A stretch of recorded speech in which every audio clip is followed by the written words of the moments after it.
A paz do Senhor, meus irmãos. Paz de Cristo Jesus. A gente vem aí mais uma vez com uma palavra forte essa noite, né? A gente vem mais uma vez fazer menção da santa e bendita palavra do Senhor. Eu quero dizer para os irmãos que todo sábado à noite agora eu estarei aqui ministrando a palavra do Senhor, enviando para vocês pelo WhatsApp, pelo Face.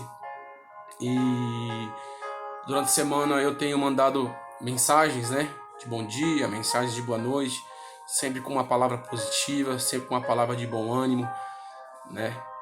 E peço aí que você continue curtindo essas mensagens, né? Compartilhe, envie aí nos seus grupos, envie aí no seu Face, né, no grupo da família, e ajude esse trabalho a ser divulgado, né? É a palavra de Deus sendo semeada, sendo espalhada, né? Então, em nome de Cristo Jesus, eu peço aí a colaboração daqueles que tiverem acesso a esse vídeo para compartilhar. Amém? Vamos para a palavra de Deus esta noite? Palavra que se encontra no Evangelho de São Marcos, capítulo 4, e o seu versículo de número 35, dizendo assim: E naquele dia, sendo já tarde, disse-lhes, passemos para o outro lado. E eles, deixando a multidão, o levaram consigo assim como estava no barco. E havia também com ele outros barquinhos. E levantando-se grande temporal e vento, e subiam ondas por cima do barco, de maneira que já se enchia. E ele estava na polpa dormindo, Jesus na polpa dormindo, sobre uma almofada. Então despertaram, dizendo-lhe: Mestre, não se te dá que pereçamos? E ele, despertando, repreendeu o vento e disse ao mar: Cala-te, aquieta-te. E o vento se quietou e houve grande bonança. E disse-lhes: Porque sois tão tímidos, ainda não tendes fé? Então sentiram grande temor e diziam uns aos outros: Mas quem é este? Oh glória, quem é este que até o vento e o mar lhe obedecem? Glórias a Deus. Irmãos, eu quero ser breve nessa mensagem nessa noite. Jesus está num barco com seus discípulos. A Bíblia diz que ele entra no barco com seus discípulos e diz: Passamos para o outro lado do rio. Quando chega no meio do rio, do mar, a Bíblia vai dizer que vem um grande vento. E se formaram grandes ondas, a ponto das ondas cobrirem o barco.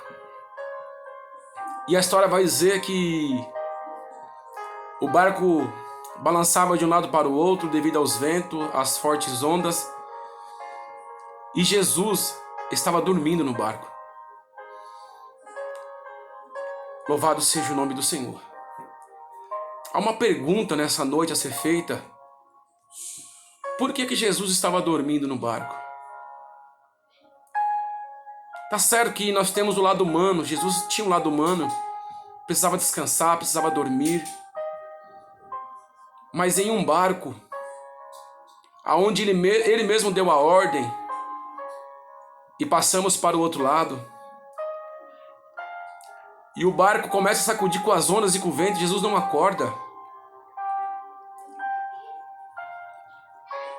Por que Jesus estava dormindo nesse momento? Louvado seja o nome do Senhor. Eu estava a meditar nessa palavra, e sabe por que Jesus estava dormindo no barco? Simples, porque não havia mais espaço para Jesus naquele barco. Você consegue entender isso? Pedro, João, ali havia homens que Jesus escolheu que eram pescadores, homens que dominavam o mar, homens que dominavam o barco. Eu creio que eles começaram a tomar o barco. Eu vou para o leme, eu vou ficar na vela. E cada um começou a fazer aquilo que sabia, que eram pescadores, alguns deles. E Jesus, olhando tudo aquilo, falou: Eu vou dormir. Eles não precisam de mim aqui. E quantos, igreja, que estão deixando Jesus dormir? Quantos que acham que estão vencendo ou que estão de pé pelas suas forças? A Bíblia diz que Jesus não veio para os sãos. Jesus veio para os doentes. E quantos se acham sãos no dia de hoje? Em Mateus capítulo 19, a Bíblia vai dizer sobre um jovem que ele se aproxima de Jesus e ele fala: bom mestre, o que eu tenho que fazer para herdar a vida eterna? E Jesus diz para ele: o que diz a lei?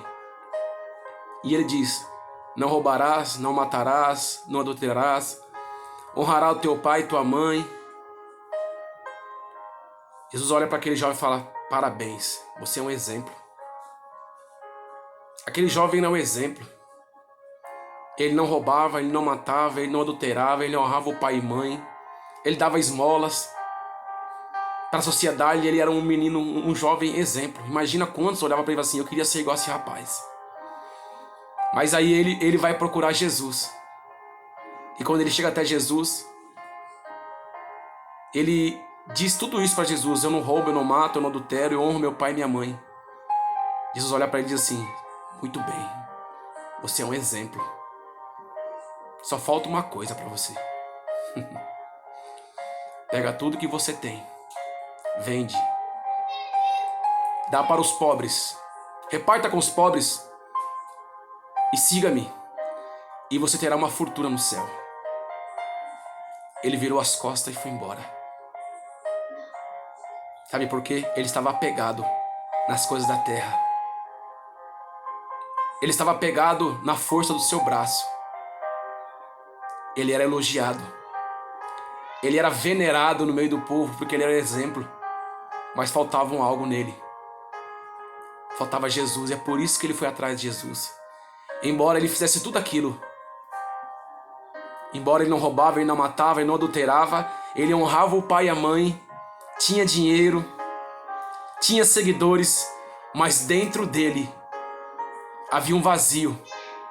Havia um espaço vazio dentro dele e ele não sabia como preencher. Por mais que ele fosse vulnerado, por mais que ele fosse venerado, por mais que ele fosse aplaudido, por mais que as pessoas olhassem ele como exemplo, faltava algo naquele jovem. E só Jesus podia contemplar. Por isso que ele foi atrás de Jesus. Mas ele estava preso nas coisas da terra e ele perdeu uma grande oportunidade. Jesus está no barco dormindo, porque os seus discípulos não precisavam mais dele.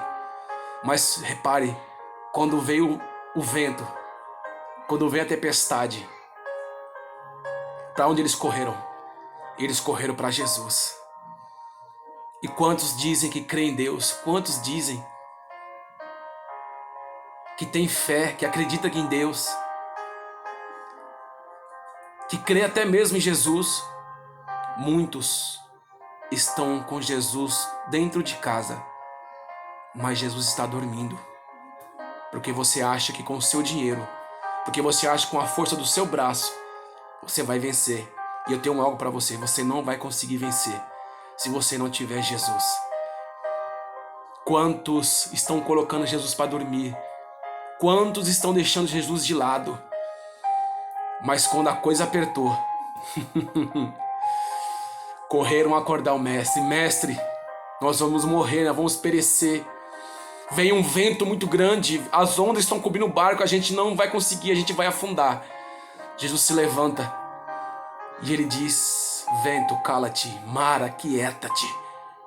Aleluia, oh glória. E tudo se faz bonança naquele momento. E Jesus diz: homens de pequena fé. Há uma pergunta nessa noite. Louvado seja o nome do Senhor. Aonde se encontra Jesus na tua vida? Ele se encontra à frente? Na direção? No leme do barco? Ou você colocou Jesus lá atrás? No banco de trás, no porta-mala do seu carro? Você colocou Jesus no quartinho da bagunça na sua casa? Aonde está Jesus na sua vida? Louvado seja o nome do Senhor. Aonde você tem colocado Ele? Você só tem procurado Ele quando você precisa? Aí você vai lá no quartinho da bagunça e vai procurar Jesus? Você só vai procurar Jesus no banco de trás do seu carro quando você precisa? Eu tenho algo para você nessa noite. Jesus tem que estar à frente. Jesus tem que estar na direção do seu carro. Jesus tem que ser aquele que se assenta primeiro na tua mesa. Ele tem que ter lugar de honra. Louvado seja o nome do Senhor. Muitos dizem que crê, muitos dizem que acredita, mas tem que colocar Jesus de lado. Louvado seja o nome do Senhor. Que nesta noite nós viemos buscar Jesus no quartinho da bagunça da nossa casa. Que nós viemos tirar Jesus do banco de trás do nosso carro e colocar do nosso lado. Ou, dirija meu carro, Jesus. Aleluia.